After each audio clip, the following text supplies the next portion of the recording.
Well, as I do, I was checking out the Guardian this morning, and I'm seeing this like Judas Goat in operation that's going on. Where apparently about 3 days ago, a list of all of a bunch of like refugee centres has been spread online. It's like you could probably Google that information. This is the story that's going around. This is the Guardian story for today. And the police seem to think that there's going to be like a coordinated attack on these places. And it's like, you Judas going? Who the hell's going to turn up and walk straight into a trap like that? And let's have it right. Who's that arsed? At this state of the game, who's that arsed? It's like the narrative's now been changed, hasn't it? Now it's a matter of these people are attacking the Muslim community. It's like, well, some are. Some of that's stupid. But it's like fundamentally, you know, if you take it back to what it's really all about criminality. It's always all about criminality. It's about criminality. And it's a matter of like profound gangsterish or else just insane criminality. And it's a matter of, we've got lots of criminals in this country. We've got fucking loads of them. Some are in jail, most of them are on the street. And they're of all colours and creeds. And we know this. And then to make it about race is just asinine. It's just absolutely stupid. It means that you turn something that can be dealt with into something that can't be dealt with. I get sick of stupid people, and I see a lot of it. And I see so many people out there who are in the way nihilist, and they just want to see the world burn. They just love the chaos. They enjoy it. You see them out on the street in the videos, and it's fun. It's like a day out. It's like an adventure to a lot of them. Like an adventure. Oh, we can, for years from now, we'll be saying, hey, remember the riots? Hey, didn't we have a laugh? You know, we got stuck in. No, it's like an adventure. Because it used to be like that with football hooligans. I used to know football hooligans. And I used to work with a football hooligan who was banned from every ground in the country, but he still watched Manchester City every week under a false name. And why did he enjoy it? For the same reason as he enjoyed playing rugby league and rugby union. He actually liked violence. I've known a few Rochdale guys who were football hooligans, and it's like Man United fans who, and you'd see him one day playing football, and he'd be like, he'd be wearing a Chelsea shirt, and it's like, why are you wearing a Chelsea shirt? It's like, I took this off some fucking Chelsea fan. It's what we do when we have a ruck and we beat them up. We take the shirts off them and then we wear the shirts. It's like, you think that's clever? I've known football hooligans. They enjoy it. There are those in the world who quite enjoy a fight. I used to be one of these people from when I used to play football. To me, it was a violent game. It was a violent game. It was always a violent game when I played it. I used to enjoy hurting people playing football. I was raised to play that way. I was trained to play that way. It's like, hurt your opponents. Hurt them. And if you look at the ones, you know, the really sort of history successful central defenders, they all used to hurt their opponents, hurt them. They don't play as good when they're frightened. Suddenly they play within themselves when you hurt them. So you can get to it as to where you can kind of enjoy hurting people. I know. I've been that guy. I broke a guy once did me, and I thought, right, I'll teach you a lesson here, and I clipped him and broke both his legs. He's a professional golfer now. He didn't play football again, but he's a professional golfer now. He's done right well for himself in life. Designs golf courses. Like, what made him a professional golfer? Oh, he got both his legs broken playing football. Why did he get both his legs broken playing football? Because I didn't like the fact that he'd managed to turn me inside and get past me. So I've clipped him. Made sure he went fucking down. Broke both his legs. and his mum charging at me. What have you done? And I'm like, I didn't mean it, but I did. I know it. I've been there. I carry the guilt of doing things like that. I carry that with me. Been someone who's been that. It's gone too far and I've hurt people bad. Playing football. I know about it.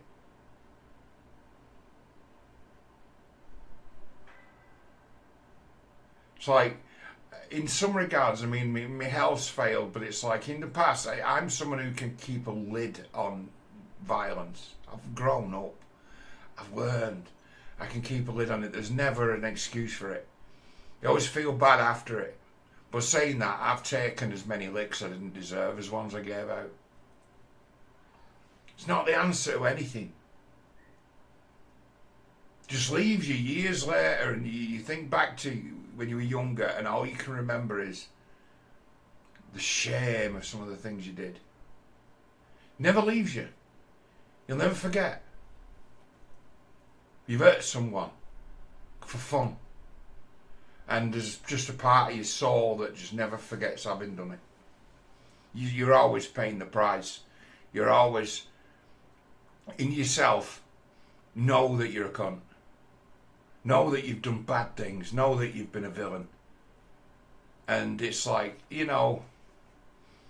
wish I hadn't done that. You're thinking about things you did 40 years ago. And you get to my age, I mean, shit. I think of myself as still a kid and I'm 50 next time.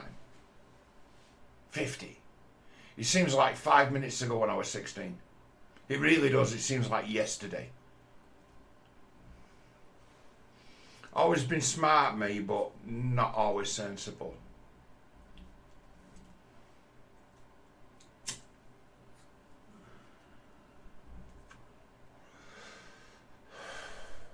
See these guys get involved in this stuff and it's like, you're going to regret that.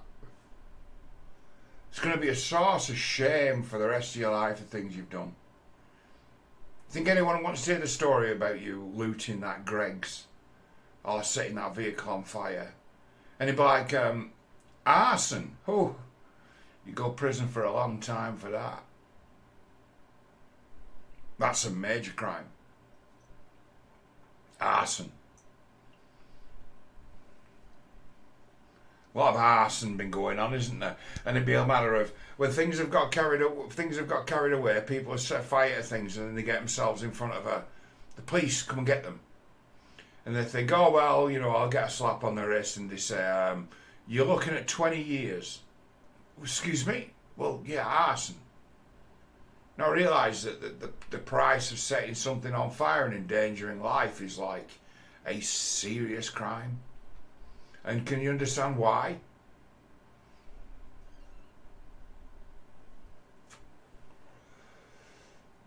Idiots doing things in the heat of the moment right now. They say, oh, well, the reason for the riot was righteous, but there's never an excuse for arson. It's a high crime. The whole thing's all about crime. There are those who've, in some regards, made a living out of politicising crime and shameful acts. They've politicised it, and they've made it about groups, and they've turned it into a money spinner. And it's like, there's a lack of experience in the people who claim to be influenced. It's like that Tommy Robinson should know better than what he's done. But saying that, I don't think he's got any shame, because he's been someone who's been a wrong-un, isn't he? He's of the crews. He's a football hooligan. He's someone who's enjoyed a fight. Likes the taste of it. It's weird. It's got a funny taste to it. Violence. People talk about that adrenochrome. Get addicted to that.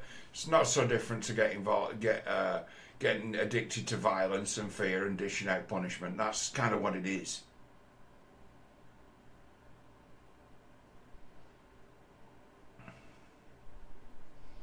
It's like they're inexperienced in life. It's like, in some regards, my upbringing isn't unique. It's like I was just born in a family that, you know, if you do wrong, you that's what you face, violence. I went to schools where the teachers were violent, and the punishment was always violence. I'm used to it. It's funny, it sort of it breeds people who aren't afraid of it, who can face it head on.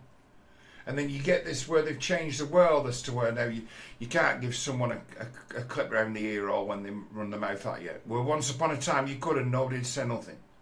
Well, now it's everyone gets sued, everyone gets done for assault. People call the cops.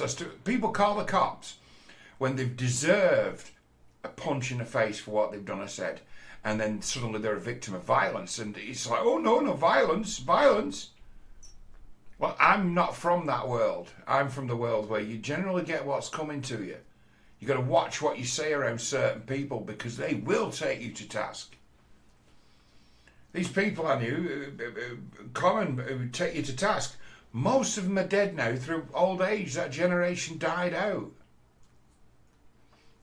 Now what's left? People who are violence averse, and the idea of it makes them panic. It's not the worst thing in the world to get punched in the face, you know. You can get it as to where, you know, like a boxer who spars a lot, he's used to getting punched in the face probably 100 times a day, maybe more, and it doesn't hurt anymore. It's like guys who play rugby. You get hit full body slam a lot playing rugby. You get hit hard. And if you're a big hitter at rugby or American football, something like that, it's like you don't really feel it anymore. Only time you feel it is when a bone breaks, and then that's never such a big deal. It's never such a big deal. Breaking a bone isn't such a big deal. I broke a few bones. I had a few bones broken. And, you know, it hurts maybe the next day. It aches. It's not so bad. It's the fear. Panic that's the killer. It's the fear of it. You guys who've been hit 100 times, 1,000 times playing rugby, they don't tend to be so bothered about violence. It's not something you can threaten them with. It's not something you can frighten them with because they're like, all right, well, I quite enjoy it. I'm tempered in that way. This word temperament. How do you temper something? Well, you smash it once. Keep smashing it. And it gets stronger. So you temper something. That's temperament. How many times have you been beaten? What did it do to your character? How stronger did you come back from getting beaten?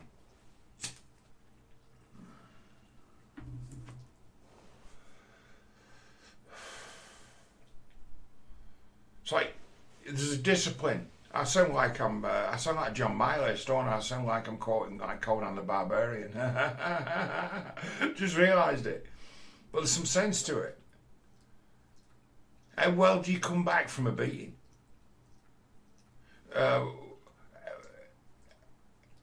What lengths would you go to out of fear to avoid a fight, to avoid accountability? Because that's what it's really about. You see, I've always had an issue. I don't actually, the thing is with the Tommy Robinson character, I've always had issues with that guy, and I've, in my time, tried to reach out to him, tried to reach out to his people, said, look, you're wrong about this. Either you're stupid, well, I think it's stupidity. You've not learned a damn thing, and you're inexperienced in life, and you think of things in terms of black and white, and you've got the wrong end of the stick. Where am I from? Rochdale. Told the tale many times. Child sexual abuse in Rochdale. Endemic. It was going on when I was a schoolboy.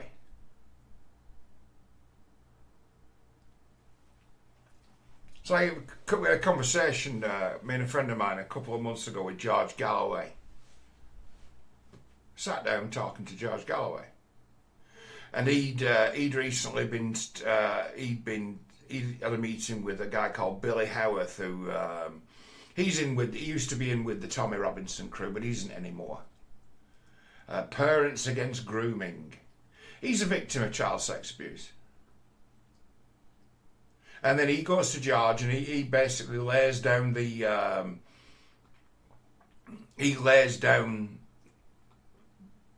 this is what I know about what's gone on in Rochdale over the years. And it's not a story of these terrible Asian Pakistani. No, it's a story of these terrible teachers, this terrible council, these terrible politicians who have turned a blind eye to all this. And then those who've said, hey, you failed in your duty to protect these kids. It's then the dodging or avoidance of accountability that's actually the problem. And they're the people you should go after. You see, there's something I can just never, ever get past. Never get past. And it's stirring, and it's been stirring everyone in the face. Those who watched that documentary that was made where they got a far better looking woman to play Sarah Robotham, who worked for Rochdale Council, who's called a hero. She's now a leading light in the local Labour Party, who's on the committee that wants to tax us for everything we fucking do. She's part of the regional authority. She's a leading light in the local Labour Party because they made her a hero for being the person who blew the whistle on the grooming gangs in Rochdale. But she didn't give a shit when the guys who were involved with those little girls had English names. When they were called Dave and Steve and Brian and Paul and John, didn't care about them. They used to slate the parents of these girls as being prudish and square and belittle them for their concerns about the way the daughters were being passed around and say, you just can't stand that she's not your little girl anymore, she's grown up. And it's like they were like hippies. They were like they were people who'd missed the free love, ugly people. You know, who missed the free love of this. The free love was an idea from the 60s that manifested in the 80s. Got into the heads of the little kids who were growing up, who were born like the boomers. Got into their heads, and then when they became adults, it played out in the 1980s. And it's a matter of, oh, you're doing all right. They're of that generation, and those people found themselves in a power. Those people found themselves in a power looking out for kids and would see themselves in their imaginations as sexually liberated. And when kids were sexually active, they were like, oh, fill your boots. And I'd seen this. I'd been around it. I'm the guy who's 13 or 14 and asks out his school friend of 13 or 14, and she says, John, why would I ever go out with you? You haven't even got a car. You don't even have your own house. I'm 14. I'm there. I saw it. I lived through it. Well, my schoolmates, girls who I'd known since I was 5 and 6, gone to primary school with, have got boyfriends who are 27 and 28 when they're 13 and 14. And when you talked about it, you got in trouble for it. If you raised the flag and said, this is wrong, no, you're wrong.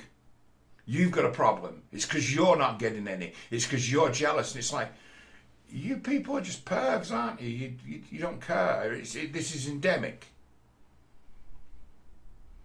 And it is. People like to think they care about children, but they actually don't. They condone what goes on because they did it too. It's endemic. They did it too. I remember once getting into a very, very bad situation with an idiot, a very, very dangerous idiot. And it was, I'd had something to say about this 30-year-old guy and his 13-year-old girlfriend. And it was when I lived in some flats. There were a building broken down into flats. When I was in my late teens, and I'm like, there's a domestic abuse kind of situation going on where this guy, he's knocking the shit out of this 13-year-old girl. When he's not fucking her, he's beating on her. And I can hear it. Do I call the cops? No. I have a word with the guy who's lent his flat to this guy so he can be with this girl. I have a word with him. And his girlfriend is the girl's mother. And I have a word with them. And it's me who gets threatened. And it's me who gets threatened with the police. It's me who gets people banging on my door angry saying, you better not open your mouth and you're weird, you're a pervert. We can do whatever we want. It's you's got a problem. It's you's messed up. I'm like, you're having sex with a child and basically the kid's mother said it's okay. And the mother's boyfriends, well, yeah, I'm not using my flat at the moment. You can use that. And that'd be normal. So I'm saying, it's like, there's a normalisation of this gone on as to where people are perverts and they did similar things themselves. And because of a kind of unable to ever face, maybe my life's a mess is because I was sexualised at a very young age. Maybe that's the reason why I've been married 3 times. Maybe that's the reason why I'm so promiscuous. Maybe this is the reason why I make such bad decisions. Maybe this is the reason why I'm so thick, because I was tampered with as a kid. But I don't like to think of it that way because I quite enjoyed it. Completely missing the reason why I was supposed to protect her kids. That's Rochdale. And then it's like there's these sexual, sort of sexual health, they call it, don't they? Women's health clinics. Well, little girls, 12 and 13, can go in there and get, for free, without any questions asked, contraceptive pills, condoms. 12-year-old, 13-year-old. Who runs this? The council. Oh, we don't ask any questions. This is to stop unwanted pregnancy, because that's bad, you see. That's got people ask questions about 13-year-old girls having babies, don't they? They ask questions about that. So if we provide them with condoms and pills, well, we can avoid teenage pregnancy, and then there's no scandal. So isn't that a good do? Doesn't that protect us? And it's like, what planet are you from? But that's Rochdale's. That's, in essence, that's the government policy. It's been the government policy for years. That's Labour Party. You'll hear people come up with a big talk about people like Harriet Harman saying she was allied with a group of people who wanted to legalise paedophilia. And it's like, well, to some degree, she was more honest than most, because everyone else just enabled it.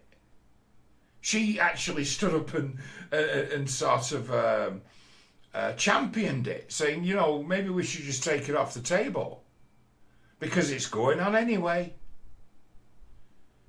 Nothing right about it. But in their minds, because it's endemic anyway.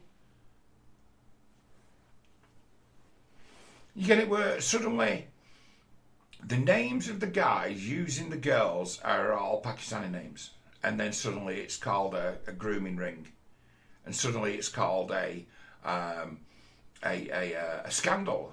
It's a kind of jihad. They're trying to they're messed.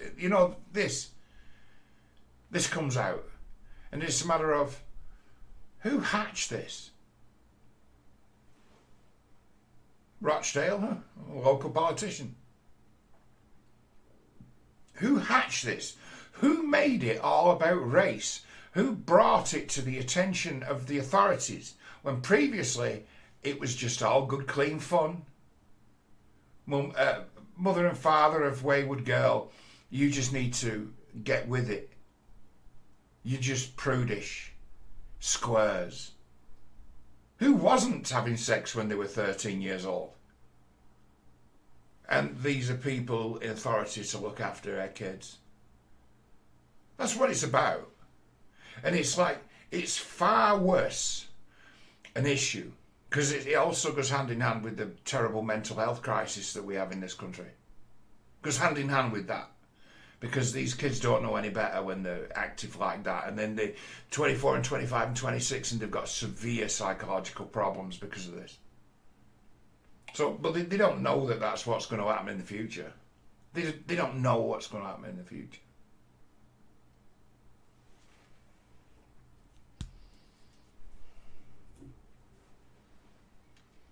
It's like it's immature to say Muslim grooming gangs. It's immature.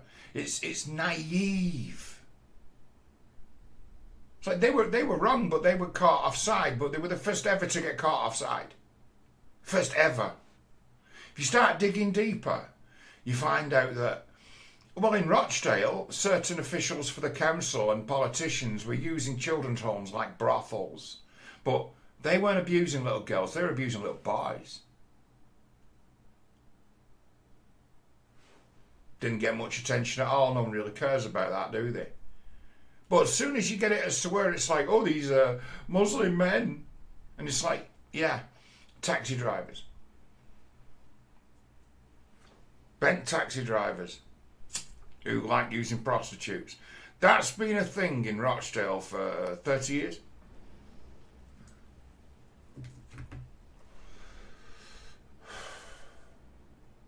Told the tale before, there was a mate I used to work with who had been in the military.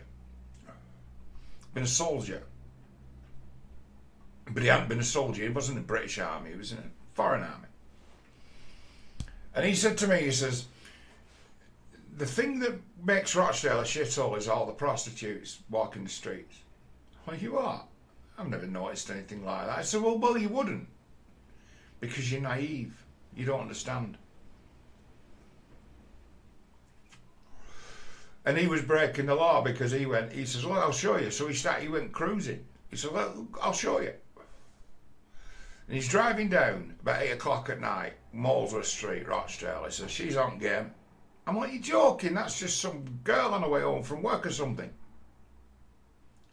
And he goes, slams on the brakes, pulls up alongside her and says, you doing any business, love? Yeah, hey, yeah, what are you after? Bah! I'm like, whoa.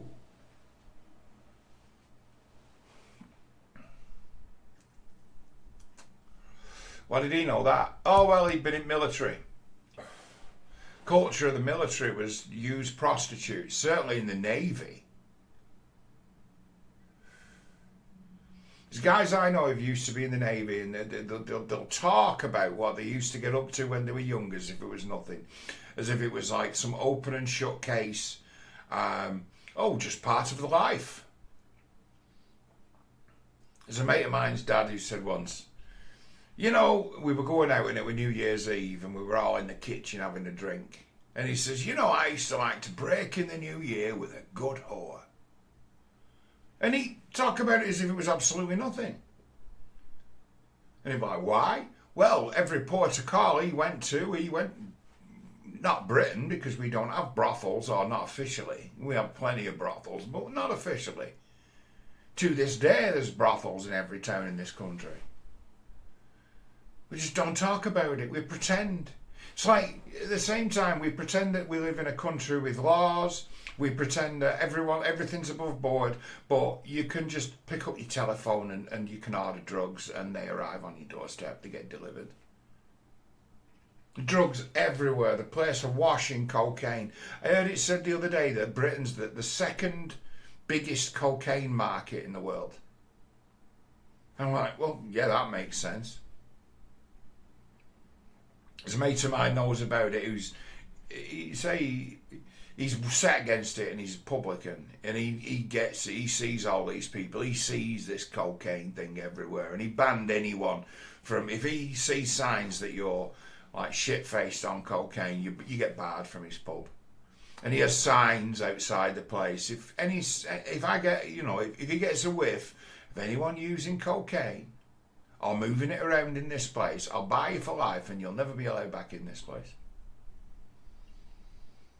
It's like, why are you so down on that? He's like, because it turns people into liars and it ruins their lives and suddenly they can't pay the rent anymore and they don't pay the bills and they become scroats that tell lies.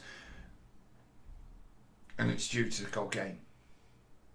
I've known people who've been on a bag a day. They've been spending 80 quid a day on cocaine. And if you ask them, I said to them, you've got a bit of a cocaine problem there, that you'd be the problem. And what's going to do you? You're just jealous because you can't afford it. What? Well, you can't afford it either because no one can. What are you playing at? Everywhere. The places are washed with it. Everybody knows someone who can get Class A drugs. Everybody. But we pretend we live in a country with laws. It's like, wake the fuck up. It's a massive joke. A massive joke. Where suddenly we're all offended and coming down hard and fast on certain communities when it becomes clear that they indulge in criminality, when it's fucking everywhere and everyone's doing it. And then suddenly everyone's on the high horse and pious as to say something must be done about these foreign criminals who come to our country. And it's like, really? Have a look out on your own street. You're going to do something about that? No. Well, you know, how about a bit of understanding as to how things are? Problems with criminals. And you'll never stop it.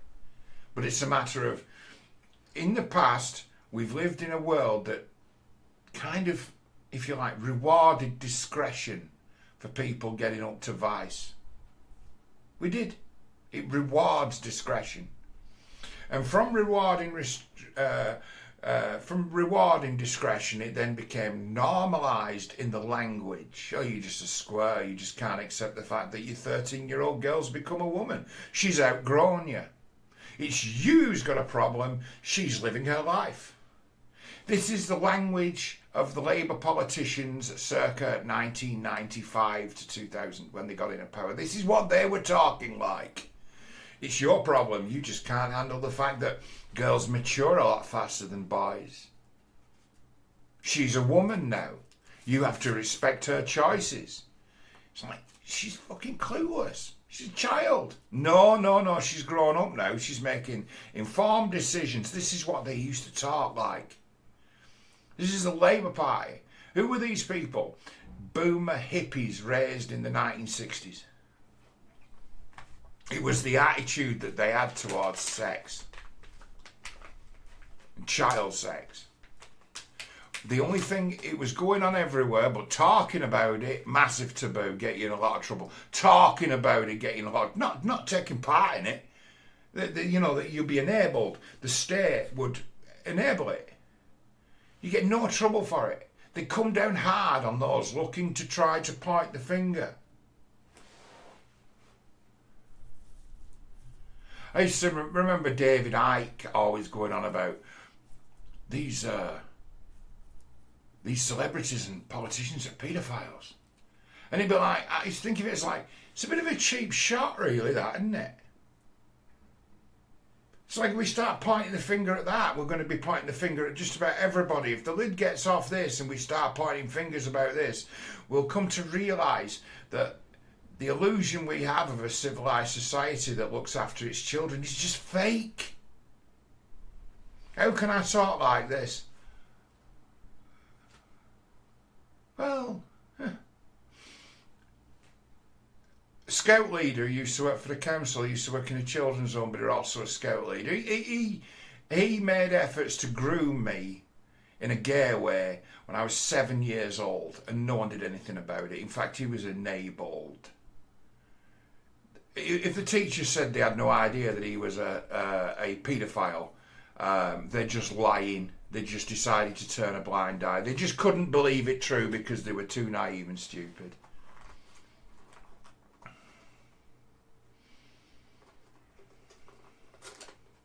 Talk to George Galloway.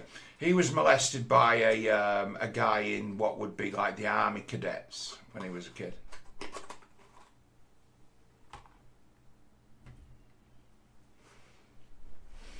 Nothing done about it.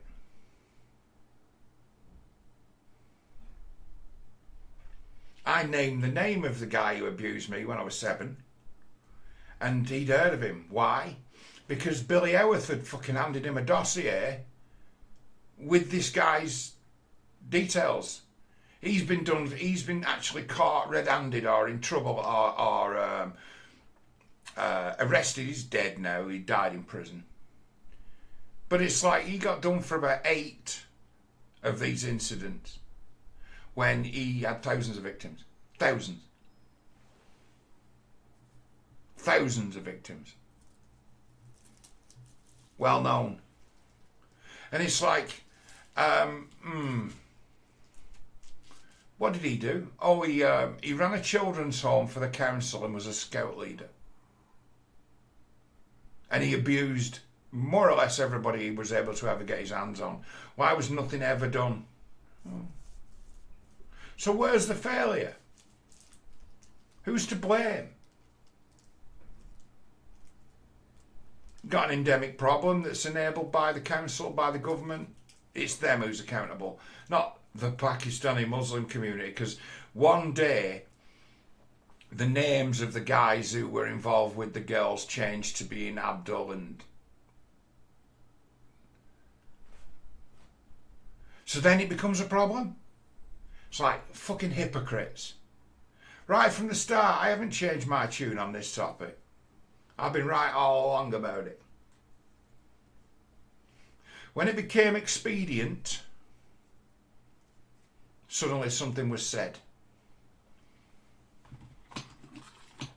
And do you know what it is when you let Dave and Steve and Paul and John and Brian get away with it, but you jump down hard on Mohammed? Do you know what that is? That's racial discrimination, isn't it? You know, if we're going to start selectively enforcing the law, that is a kind of two-tier policing, isn't it?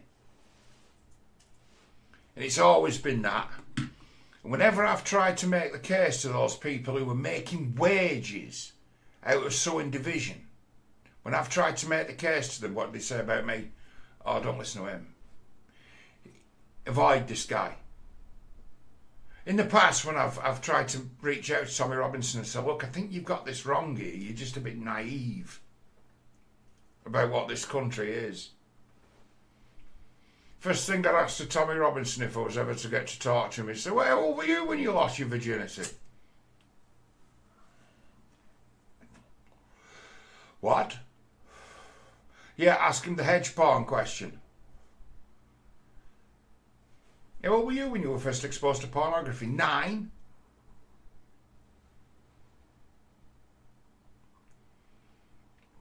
And he tells a tale of one of my cousins was having sex with a Pakistani guy when she was like 13. She'd been groomed. It's like, yeah, who else was she having sex with? And was that not a groomer because that was a white guy? That was a white kid? It's like, anyone who pushes that, you're just all grifters. Frauds. If you really gave a fuck, you would go after the council who enabled it and expose them. Not attack the race of the guy who's been caught wrong. Not cast aspersions on an entire community of people. It's like, by and large, the Pakistanis are very chaste in their way. Even the ones who use the prostitutes are a bit chaste in their way. Square. Naive.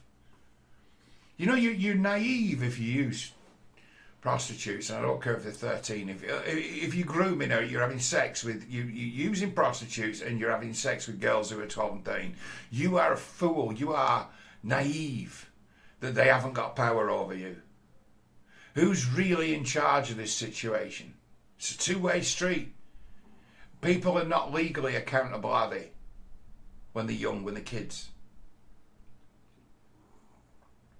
But bet your ass there's tales out there of 14-year-old girls who've seduced men and then blackmailed them.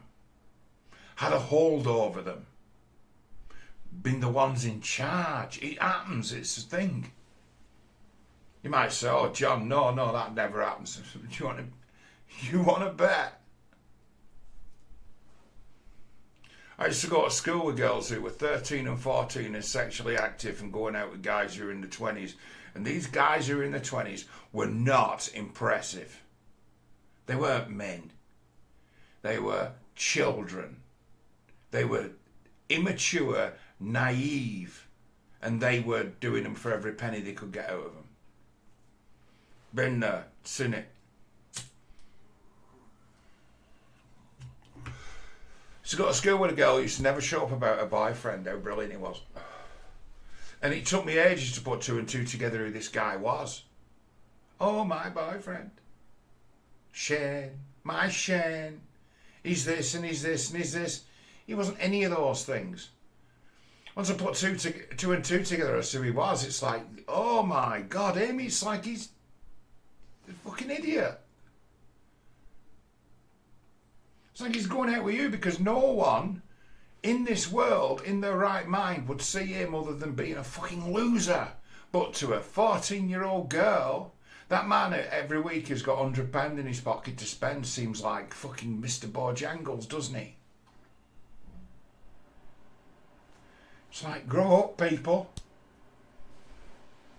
We live in a wicked world. And say these years of politicising this, what they did to our girls, it's like, you've simplified it because the truth is horrendous. And in most cases, nothing like what you think.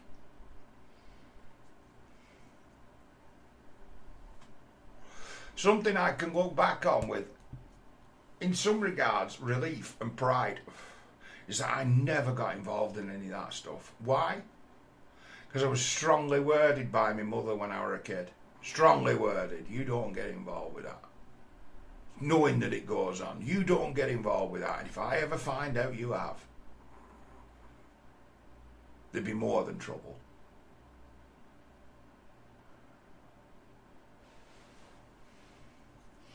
In some regards, was properly protected from it.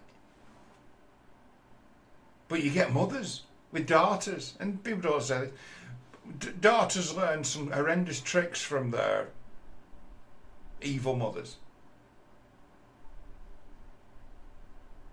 Learn some horrendous tricks.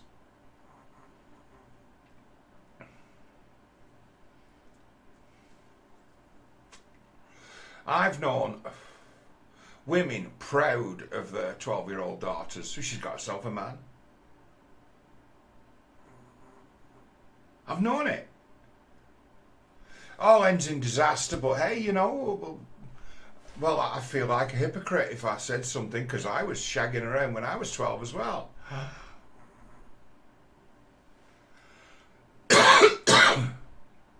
It'd be a reality of scum life.